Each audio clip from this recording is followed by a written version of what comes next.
Hey everyone, just wanted to give you some tips about what's happening this coming week with week 13. So we have two things. We have the exam and then we have some new material. So focus on getting ready for the test first before you dive into the new material. So first about the test covers 10.1 through 10.7. Not 10.8. The Taylor series you started in on last week, that'll be on the next exam. So just 10.1 through 10.7. And you can kind of divide that test material into three categories. We started with sequences. And even though that doesn't seem like much, it's just one section, a lot of our tests on series involve taking limits of sequences. So that actually was a big part of this material. So make sure you have a good strategy for how you take limits of sequences. Typically, I look at all the individual parts in there and see where they're headed. And if the overall thing then is indeterminate, I know I'm going to have to either, if I'm lucky, it's theorem 5. If not, maybe I can switch to x's and do L'Hopital's rule. And if that isn't possible, maybe sandwich theorem. Things that can be bounded, typically sine, cosine, the -1 to the n, those things, sandwich theorem. And so kind of be thinking in an organized fashion about what you attempt to do on a sequence when you're given a sequence, so you know right away which way you're going to go about it. Then you have the second part of the exam material is convergence and divergence of series.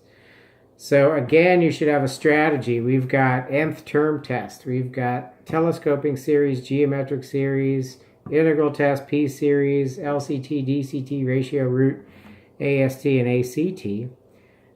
So you should have some sort of idea about when you're going to attempt to use which, and also, I guess, a strategy. Given a series, can you look at it and run through a series of questions in your head that will lead you to the right approach for it?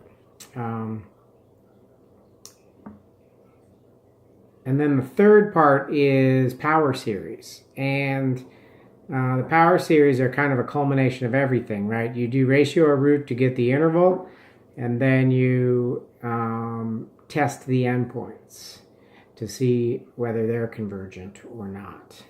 And when you're testing those endpoints, you could end up using any of those tests from this chapter. So those problems end up kind of bringing it all together for us. And that's why I like to cut the material right there for the exam. So 10.7 is the last material.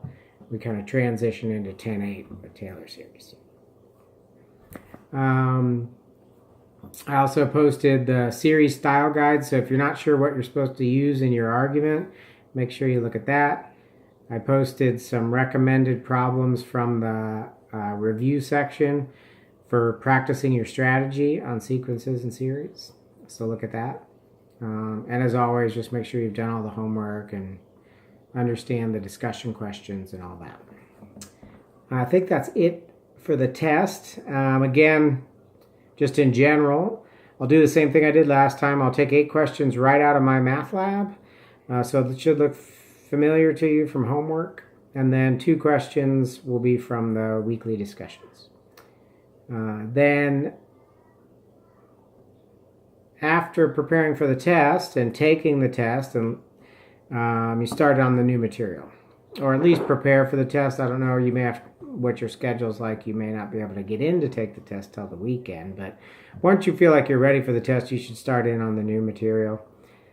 So in week 12, we were introduced to Taylor series, and it looked like if you went higher and higher in the Taylor polynomial, it started to look more and more and more like the actual function.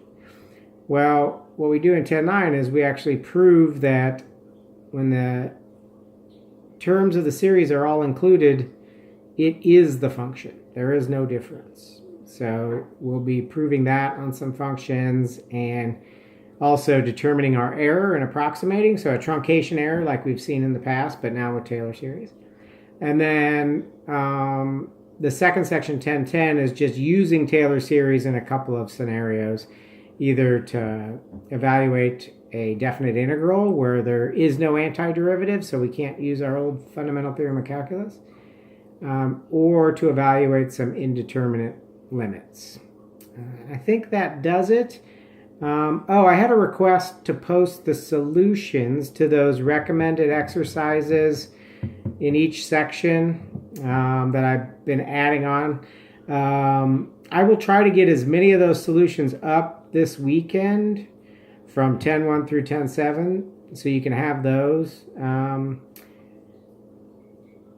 And in the future, I'll try to keep those posted on a weekly basis. I know there's only, 3 weeks left in the semester, but from now on, I will post the solutions to those additional exercises from the text. And I think that's all I have. As always, let me know if you have any questions. I haven't gotten a ton of questions from students, but you're always welcome to ask. All right. Talk to you later. Bye.